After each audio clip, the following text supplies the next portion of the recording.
Hello and welcome to Newswire. I'm Ayza Omar.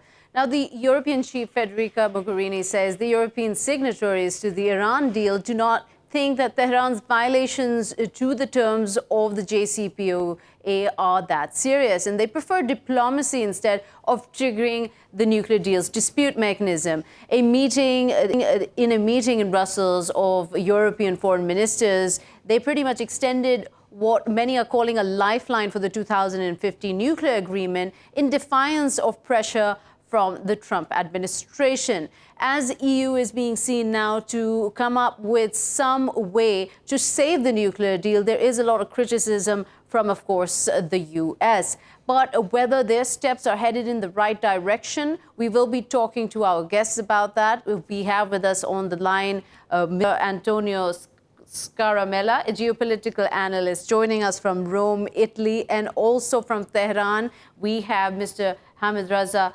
Gholamzadeh, a foreign policy expert. Welcome to both of you to Newswire.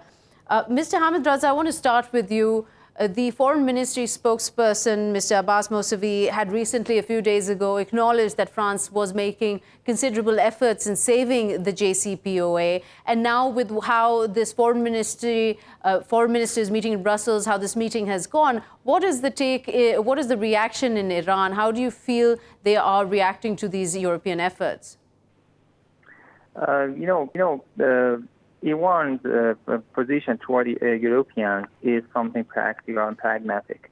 Iran expects something that would really practically work for its economy so that it can benefit from the JCPOA. And actually, we were supposed to, let's say, to fix the damages that Iran suffered from the lack of commitment to the JCPOA and the U.S. withdrawal from the deal.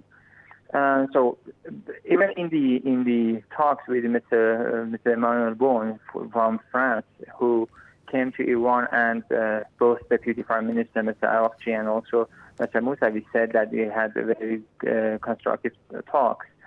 They had discussed that the only acceptable situation would be freeze for freeze if the United States want to have any role, any part in the negotiation, any possible negotiations actually, it needs to actually first lift the sanctions, remove the sanctions, and get back to the time before, to the time of, let's say, waivers for the oil export. And in response to that, Iran would accept to step back from the less commitments that it right now has from the limits that the JCPOA was asking it. So if the demands that the Europeans are calling for are something in line with that talks and in line with that agreement, that will be acceptable to Iran, and Iran would work on that. But any other thing less than that, anything that doesn't include Iran's benefits and it doesn't let Iran to actually enjoy the deal, and it doesn't actually remove the sanctions and such things, right, that would not be something acceptable. So the condition is with Iran is that the sanctions have to be removed for any kind of peace talks to resume, any kind of talks, negotiations to start with Iran and the US. So, Mr. Antonio, what's your take on this? Is the Europe has that kind of leverage right now to make that kind of a dent in this stalemate, this impasse between US and Iran? I do believe the EU does have the power, the economic power mostly, to make something good out of its position in this very particular situation with Iran versus the US. The point is whether the EU will actually want to do this. Because, of course, they still stand with the agreement they signed, an agreement that actually increased their export towards a very new market that is being closed for so many years due to sanctions. On the other side, they are pushed by their constituencies, they're pushed by their industrial counterparts, let's say it like this, because, of course, on one side, supporting Iran is good because you have access to a new market, but on the other side, going against the US and will, of course, mean that they will lose or partially lose a lot of investments they made in the US or with US-related companies, therefore meaning a lot of economic losses that they will not, of course, abide. The EU moved in a political way so far, not economical, and since we know that EU is not a political giant, to say the least, they, for example, put on the blocking regulation that basically allows the EU firms to ignore US sanctions. But as I said before, going against the US is incredibly costly for a company, for a firm, even a very big ones. But you know, the situation right now, I want to interject, just add to that thought, if you could, that considering that it's just not the EU right now that is taking or might consider taking on the US, given that they, of course, have a huge say on the world economy. We're seeing Russia being very defiant here. Turkey's taken them on. China's obviously already embroiled in their fair share of a mess with the US. So this seems to be a whole lot more going on against the US here for the EU to sort of take such a weak stance at this point? Well, yes, definitely Russia and China are incredibly big players in this game, players that made their stance very clear. Point is, the EU has always been one of the closest allies of the United States, relies on the United States for its defense. It's very different in this respect from Russia, who is a clear adversary. Same goes for China. And you know that the relationship between the US and China are not in the best of terms right now due to more sanctions, new taxation. The Huawei case is one among several problems that the two administrations encountered between themselves. Point is, so far the EU has shown very little backbone in this respect.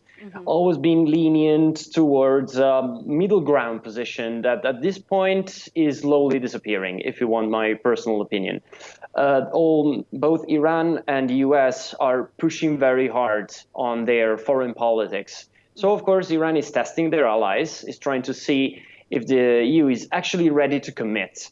Right. To commit to this. Of course, just one thing, and then I will conclude.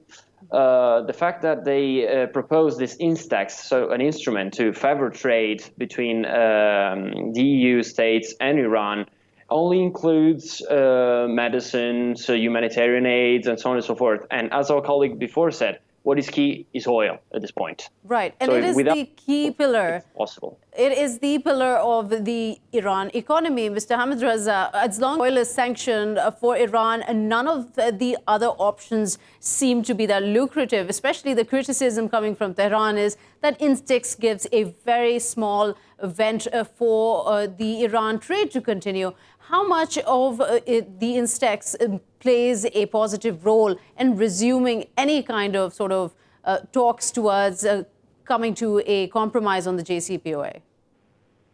You know, it has taken about 14 months for the Europeans to make Instex operational, and now we have just a few $1 million being invested in that. And as Antonio just said, it is limited to mainly to medicine, food, and such things. And we know that actually putting sanctions on medicine and food is illegal internationally, and the United States cannot put sanctions on that. If it does that, it would be against a violation of human rights. And Instex was supposed to actually circumvent the US sanctions to set the situation for Iran to actually buy the things that it couldn't buy because of the US sanctions. But the point is that, as it was mentioned, the Europeans lack any will to do anything. In terms of oil, if all the big oil companies continue buying, or let's say restart buying oil from Iran, there is for sure no possibility for the Americans to sanction all of them. You cannot put sanctions on Shell, Lukoil, Rosneft, on all the oil companies that we know all across the world. It just needs the decision. You know, it was during President Obama when they wanted to actually put sanctions on Iran's oil, and they couldn't. Every other while he needed to put some waivers on that. So, and he could not actually put a very difficult sanction on Iran's oil. because the oil companies and the European countries were not willing to abide by the American decision. And now the Europeans need the same decision again. They need to understand that they have to play a role in international politics. They cannot be so reluctant in taking action and taking measures. They need to be serious and not to be just the puppet to American policy and hegemony. Right. They So need the to situation, Mr. Hamidreza, doesn't seem to be changing at all. If anything, pressure is building on Iran mostly because they are the ones who are suffering the most in terms of the economic losses here. I mean, you're saying that Europe doesn't have much of a leg to stand on. It doesn't have much leverage against the U.S. The Instex gives a very small contribution to what Iran could actually take in terms of revenue for oil sales. It doesn't even include oil sales, in fact. So what is the way forward here? Just being stuck on that unless sanctions are removed, we're not going to move forward with this. We're not going to talk. What other options are there? If we need some move forward, the way ahead would be just the Europeans doing something practical and real. You cannot just say anything and demand you want to stay in the deal, abide by all the commitments it has to the deal, and accept all the commitments, all the limits, and you do nothing in that regard in return. So that is something illogical, irrational, and unfair to ask from Iran, to demand that Iran do all the commitments and the Europeans do nothing. The Americans being out of the deal and still trying to actually start the mechanisms within the deal. So right. This irrational method that the Western countries are taking in this regard is not acceptable at all. And what Iran needs is something real and something true. And we should consider that we are seeing changes in the European Union, and maybe Iran would be actually more concerned about who will be next people. Right, but then again, going to replace, for example. Okay, so Mr. Antonio, let me bring the question to you. We're running time. I've got a lot of ground to cover here. What do you think is the Trump administration's reaction to how EU is moving now to trying to save this deal? Well, I'll try to be quick since we are running out of time. For sure, Trump is not taking this well.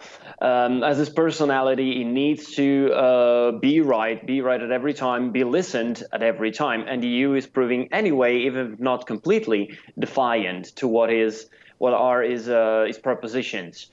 So for sure, the US is not happy right now. But on the other side, I believe that the main idea behind the sanctions was to bend the will of the Iranian people, the Iranian government, and persuade them to end the nuclear program at all, period. But of course, Iran knows that he is in constant risk, is constant danger, is surrounded by enemies, and the US proved once again that they don't want to be their friend or their allies or even cooperate with them. They just consider them an enemy. And of course, when you have a strong enemy such as the US, you want to have at least some bargaining chip to put on the table to cause some reaction. I'll come to you, Mr. Hamidreza. The point that Mr. Antonio was just mentioning here, the fact that they've raised the level of uranium, and of course, what we heard from the European signatories also in this Brussels meeting was that it's not a significant violation. There's still a long way to go to hit 90%. So is this really just a symbolic gesture to get US's attention? And if that is the case, are they succeeding?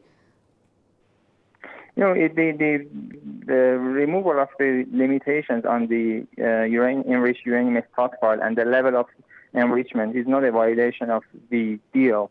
It's actually based on Articles 23 and 26, if I'm not wrong, of the deal. And so that's why the Europeans said that they are not going to actually use the mechanism, the 3-year mechanism. And yes, it is a bargaining chip for Iran. Iran has said that it doesn't necessarily need to enrich more than 3.67%. So what Iran is doing right now is decreasing the commitments in order to actually encourage the Europeans, or let's say force the Europeans to take some real actions. Mm-hmm. You can see that just 1 year after the United States withdrew from the deal, the Europeans didn't do anything at all.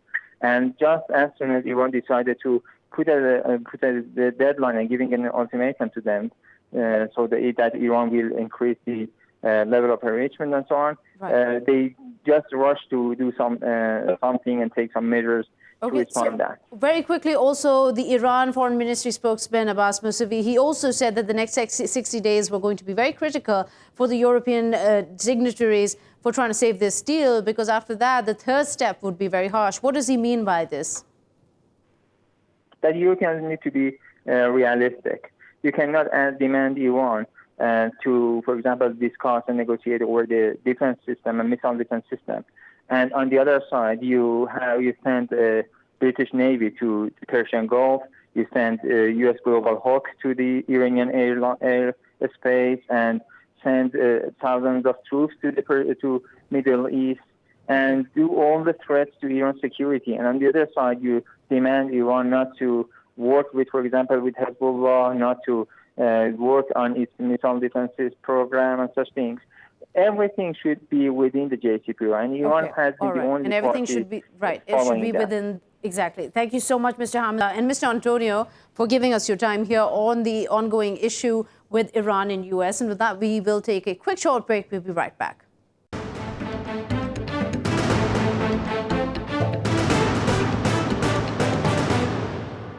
Welcome back. You're watching Newswire. Moving on with the second latest development that we will be discussing on Newswire today is what is happening here in the Eastern Mediterranean waters. Now, Greece and Turkey have been battling it out, so to speak, over who gets to drill in the Eastern Mediterranean waters. The European Union, who's been warning Turkey to stop its unilateral drilling, has taken punitive action against Ankara. It's suspended over $164 million in aid to Turkey. It's also asked the European Investment Bank to renew its lending to the country. Just in 2018, to give you an idea, the bank loaned Ankara $434 million. Now, Turkey has been getting a lot of heat from its allies lately. It's been butting heads with the US, who had been protesting against their purchase of the Russian-made defense system, the S-400s. Now that the delivery of that system is underway, the US is deliberating over sanctions on its NATO ally. So we'll be taking a closer look at this with our guests to try and understand where is Turkey headed, President Erdogan, what he has planned for the country, and whether it is flexing its muscle at a time where its economy is really struggling. So let me introduce the guests who will be shedding some insight into this. We have with us an analyst from Istanbul, Mr. Hakki Ocal. And also we have Professor Dr. Cuneyt Akalin from Istanbul. He's a political scientist and also the member of the Administrative Board of the International Relations Bureau of the Patriotic Party. And also we have a Middle East expert from Birmingham, Professor Kamel Hawwash. Thank you so much, all three. Professor Dr. Akalin, let's get your viewpoint here. I mean, Turkey's been warned quite a few times by the European Union to not go ahead and do this drilling there, which is ironic because Turkey itself has been issuing the same warning to Cyprus that it doesn't have the right to unilaterally explore for gas in the waters. So what's your take on the latest from the European Union? There's always been a problem in between Turkey and European Union. Turkey is the only country to recognize northern Turkish Cyprus state, but European Union does not, and European countries do not recognize officially this part of the Cyprus, Turkish part of Cyprus. The political arguments are going on, and at the same time, Turkey wanted to start some researches, some searches as far as the oil reserves are concerned. Well, already Egypt found some sources. Israel found some sources. Northern Cyprus, Greek Cyprus found some resources, and now it's to Turkey to search the resources that we have in the Mediterranean. So we think that it's our legitimate right to go and search for national research as our neighbors do. Okay, so all right, let's come to you, Mr. Hakki. What's your take? I mean, this comes just days after Turkey took a hit from the United States over now what they're deliberating as sanctions under CAATSA. But is Turkey in a position right now to be able to afford this kind of hostility in the sense that this economy is really suffering from an ongoing sort of steep drop of the lira, as well as financial investors sort of doubtful of investing in the country? Well, the Turkish lira is coming back. I mean, after the excuse me, President Trump's promise that Turkey was right regarding this Russian air defense system, the economy bounded back, and this is some issue that we should keep in mind. Even if it is not, any European sanction towards Turkey will work backwards. They will sanctioning themselves because they have lots of trade with Turkey. They cannot cut off anything. They cannot afford that. Even if they do, Turkey can always find another market for whatever we are exporting to them. But the issue is, if Greeks do have the rights to explore the Eastern Mediterranean, very same token, by the same token, Turks living on the same island do have the same rights. And but the problem is that the Greeks say, the Cypriots say that, well, we've always, not always, but we've multiple times offered a deal or to have them come to the negotiating table, but the Turkish Cypriots, Turkey don't really take on this deal. And vice versa, Turkey has the same complaint. So what is the right story here? How do we understand, is it deliberate that they don't want to come to any kind of deal? Because frankly, it would mean splitting the revenues from the oil extraction and the gas extraction from there. That is sheer lie, Ayza. The Greek side is lying through their teeth. First of all, they are not offering anything. They were not offering anything to Turks before Cypriot Turks asked Turkey to explore the same waters for them.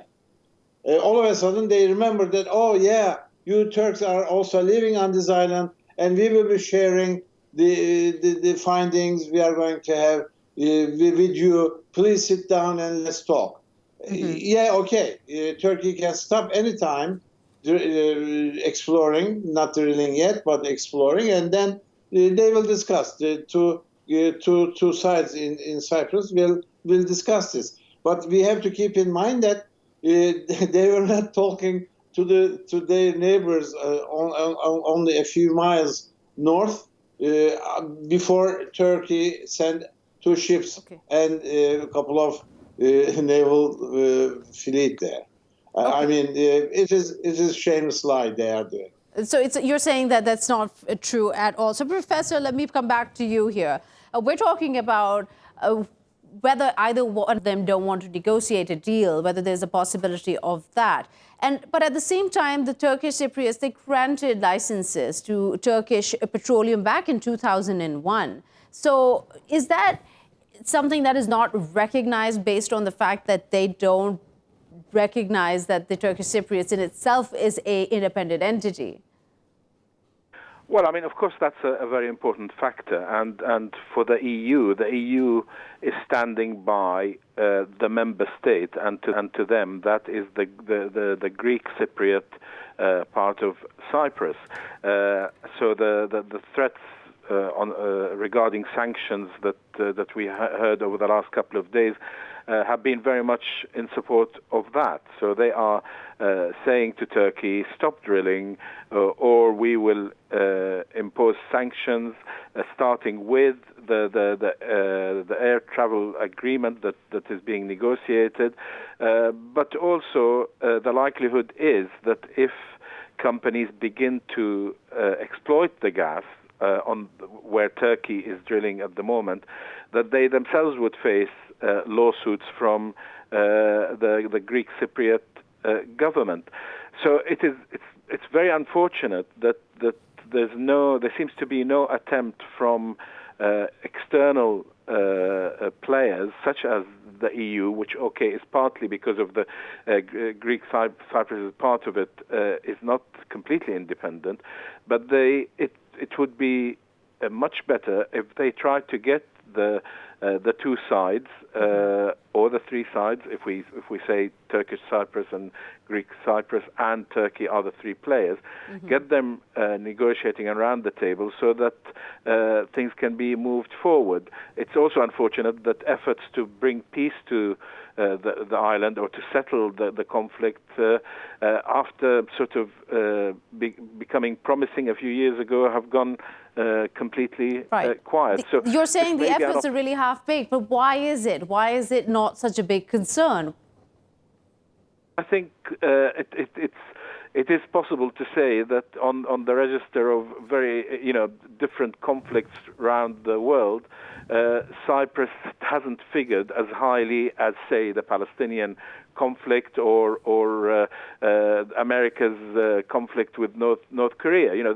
There are scales of where different conflicts, if people accept that that's a term to describe. So it's not that it doesn't take priority, but Professor Kamel, do you think that it's not a matter of priority? Maybe there are other incentives here that play of not just between what Turkey and Greece wants in the Eastern Mediterranean, but others who might be invested in projects related to gas exploration?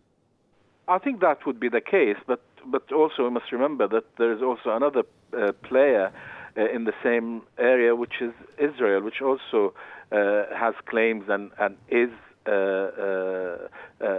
sort of cultivating the gas fields in that area as well, and it has agreements with the Greek Cypriot authorities. So I think it is wider than Turkey and Greek Cyprus. However, at the moment, I think nobody is interested in escalating this, but at the same time, there seem to be insufficient effort to get people around the table and to say, as I think one of your guests in Istanbul said, that everyone on that island shares in the benefits. Right. So, and it's also interesting to know that Europe has a pretty significant presence here, Mr. Hakki. They've got a UK permanent British military base over there. Russia is very close by with its major naval base of just 90 kilometers away on the Syrian shore. Then US naval ships also pass through these waters. There's a lot here that's invested in from Europe, from the US. So it is not a place that wouldn't take that much priority, would you think? You are right. I mean, from 7 countries, I think 129 ships were there counted when they counted it last time. It is a very dangerous area. One mistake from one side could make the whole area go into flames. Also, you will remember, everybody will remember that Turkey once had to resort military force to get rid of the violence targeted the Turkish Cypriots there. Only here, everybody, it is still alive in our memories. I mean, it was a couple of decades ago. So again, if the issue is going to warm up more than this, there will be more sides this time. And it's also, but we need more sides, but at the same time, the mediation that EU is providing, Turkey doesn't recognize it anymore. And here, we're running out of time. So, Mr. Professor, if I could get your take on this, is EU playing that role, or is it time somebody else stepped in to resolve the issue? Well, as far as let me first underline that Turkey and Turkish Cypriot have been open to negotiation from the very beginning, and they still are. And 2 days ago, Mr. Mustafa Akıncı, the head of the Turkish community, he offered this cooperation to Greek Cypriot, and in fact, this proposal was also backed by the Foreign Ministry of Turkey. So Turks want to cooperate with their neighbors. Okay. But the problem is that Greece and the European Union they don't want to see, and they don't want to realize. Okay, they don't want to see it resolved there. Unfortunately, we'll have to leave it at that, Professor. So you're off there. We'll take a quick short break. We'll be back with another top story for the day. Stay with us.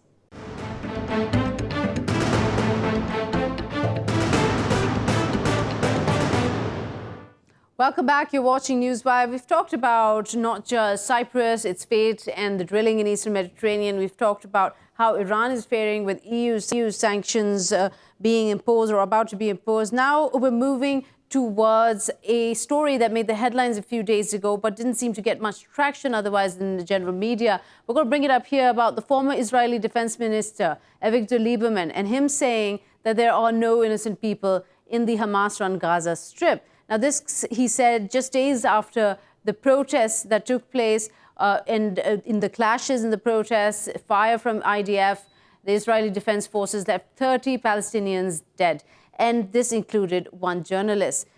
Now, Lieberman also said that Israel's conflict is with the entire Muslim world, with the entire Arab world. I mean, he specifically used the words the Muslim world. So this brings into question whether a statement like this coming out from a former foreign affairs minister and a defense minister of Israel, what does it essentially mean for Jews and Muslims living around the world? For that, we have right now with us on the Mr. Gideon Levy, who is joining us from Tel Aviv. Mr. Gideon Levy, you're a journalist. You've reported on stories on not just Israel, within Israel, but around the world. When you hear Mr. Lieberman say something like this, what comes to your mind? I think Lieberman reflects the typical attitude of many Israelis, I guess the majority, who really believe that the whole entire Muslim world has only one issue in his mind, and this is how to exterminate the state of Israel, how to kill Jews. Let me tell you, Ayza, I was last week in a very remarkable conference in London organized by Friends of Al-Aqsa. That's a Muslim organization. It's my first time to be in this kind of gathering, the biggest pro-Palestinian event in Europe. Thousands of people, and most of them Muslims, but not Arabs.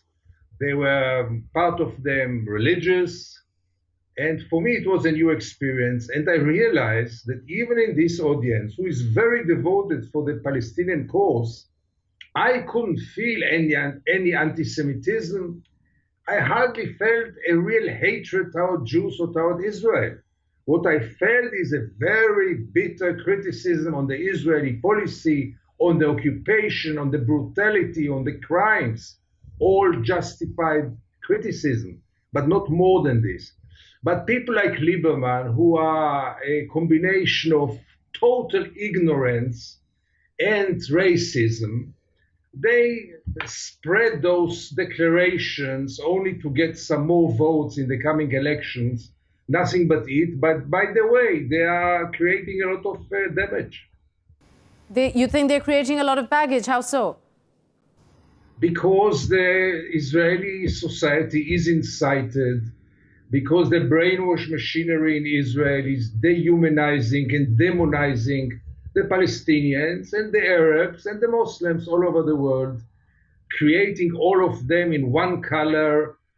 I mean, Hamas is like Hezbollah, both are like ISIS, all of them are like Al-Qaeda, they are all the same, and they are all suspected, and they are all criminal. So the problem within Israel is essentially the occupation. The problem is that Palestine exists, and when it exists, then there cannot be an Israeli state unless they get rid of Palestinian state's entity, as its people. So do you think bringing in the Muslim name and sort of painting across the board that the problem is with the Muslims, it's almost like an excuse? I mean, this is a parallel to anti-Semitism as it is. Absolutely, but I would like to correct you. Now they aim it also at the Europeans and the Americans. Anyone who dares to criticize Israel is labeled as anti-Semite, according to the recent Israeli brainwash system. And it's very efficient because it paralyzes many Europeans who don't dare to criticize Israel because they're afraid to be suspected as anti-Semites. With Muslims, obviously, it's even easier because people know very little in Israel about Muslims. People met very few Muslims in their lives, and that's a wonderful ground for racism.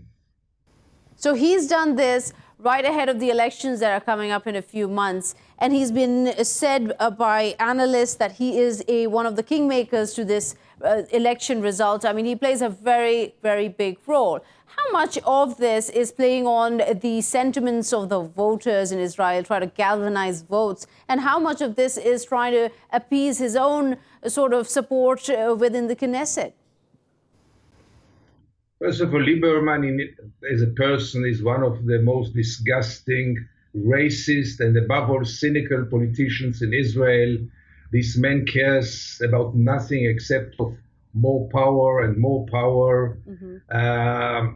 He was almost not re-elected last elections, and now there is this situation in which he might be the kingmaker, and as cynical as he is, he can go with anyone, and therefore for the moment he seems powerful, but he's a total unimportant figure who really in all his years in politics can mention only damage and incitement that he spread.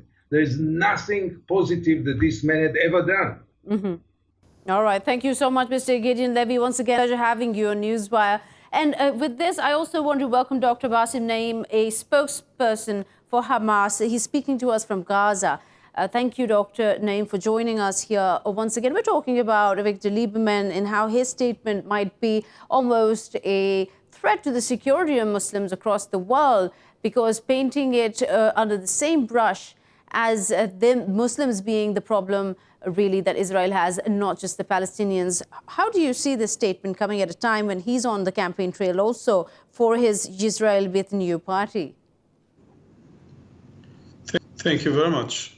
We cannot expect something else from Victor Lieberman, the right-wing extremist who has called before to wipe out Gaza Strip from the map as a whole. He's an ideologist. He is a right-wing extremist. He is now in part of the election campaign against Netanyahu. Therefore, each of them and other Israeli politicians are trying to show their strength and their aggressiveness against Palestinians and Arabs and Muslims to win the next election.